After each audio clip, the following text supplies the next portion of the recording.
ఓం నమః శివాయ. ఓం నమో నారాయణాయ. ఓం శ్రీ స్వర్ణాకర్షణ కాల భైరవాయ నమో నమః. ఓం శ్రీ నరదృష్టి నివారణ కాల భైరవాయ నమో నమః. ఓం కాళకాలాయ విద్మహే కాళాతీతాయ ధీమహి తన్నో శ్రీ స్వర్ణాకర్షణ కాళ భైరవ ప్రచోదయాతు. హరి ఓం. మా ఛానల్కి స్వాగతం. చూస్తున్న వీక్షకులకు ప్రేక్షకులకు ప్రియ కాళభైరవ భగవద్బంధులకి స్వాగతం పలుకుతూ మమ్మల్ని ఎంతగానో ఆదరిస్తూ ఉండబడినటువంటి ప్రియ సోదరీమణులకు, జ్యోతిష్య అభిమానులకు, సనాతన ధర్మ సంరక్షకులకు అందరికీ కూడా హోళికా పూర్ణిమ శుభాకాంక్షలు.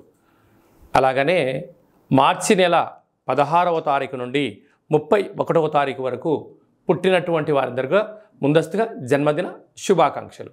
గతంలో వివాహం చేసుకున్న వారికి వివాహ వార్షికోత్సవ శుభాకాంక్షలు.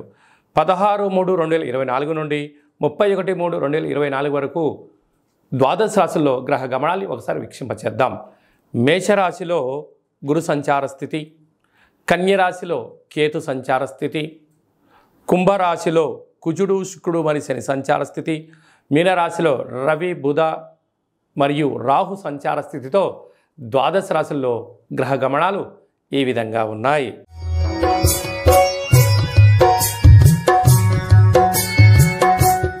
మేషరాశి వారు అష్టమి ఆదివారం రోజున ఎలాంటి విధి విధానాలు పాటించాలో ఈ వీడియోలో సంపూర్ణంగా తెలుసుకుందాం. మేషరాశిలో ఏ నక్షత్రాలు వస్తాయిగా అశ్విని నక్షత్రంలోని 4 పాదాలు, భరణి నక్షత్రంలో 4 పాదాలు, కృతికా నక్షత్రంలో 1 పాదం కలిపితే మేషరాశి. పుట్టినటువంటి వారికి చాలామందికి డేట్ ఆఫ్ బర్త్లు లేనటువంటి కారణం వల్ల మీ పేరు యొక్క మొదటి అక్షరాన్ని అనుసరిస్తూ ఆ రాశిని తెలుసుకునే ప్రయత్నం చేద్దాం. చూ, చే, చో, లా, లీ, లు, లే, లో, ఆ అక్షరాల వద్ద మేషరాశి జాతకులే. మేషరాశి యొక్క అధిపతి కుజుడు.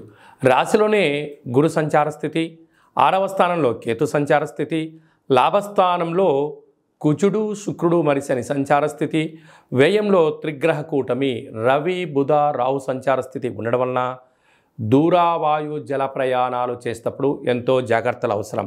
కారణం ఏమిటయ్యానగా వ్యయంలో 3 గ్రహాలు ఉండడం, అందులో తెలుగు సంవత్సరాలలో చివరి పూర్ణిమ కూడా ఇక్కడే ఉండడం కనుక చిన్న చిన్న విషయాలకు ఆందోళన తగదు.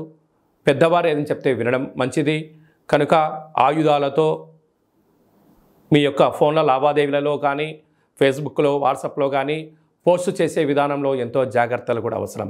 కనుక మీ జన్మ నక్షత్రం రోజున అష్టమి పూర్ణిమ తిథులు ఎందున దూరావాయు జల ప్రయాణాలు పెట్టుకోకపోవడం వలన 90% వరకు ప్రమాదాలను నివారించవచ్చు. వీలైతే తెల్లజిల్లేడు వృక్షం దగ్గర దీపాన్ని పెట్టడం, మీ యొక్క గృహంలో ప్రతిరోజు సూర్య నమస్కారం చేసుకోవడము, కాళభైరవ స్వామి యొక్క సేవ చేయడం వలన మీ యొక్క జాతకంలో ఉన్న గ్రహ దోషాలు తొలగిపోతాయని చెప్పి గమనించాలి. సాఫ్ట్వేర్ ఉద్యోగస్తులు, వ్యవసాయ సోదరీమణులు, గృహ భవన నిర్మాణ కార్యక్రమాలు ఆచరించేసే వారందరూ, యంత్రాలతో ఆయుధాలతో చేసేటువంటి వారు, మార్కెటింగ్ రంగంలో ఉన్నవారు ఎంతో జాగ్రత్తలు అవసరమని చెప్పి గుర్తుపెట్టుకోవాలి.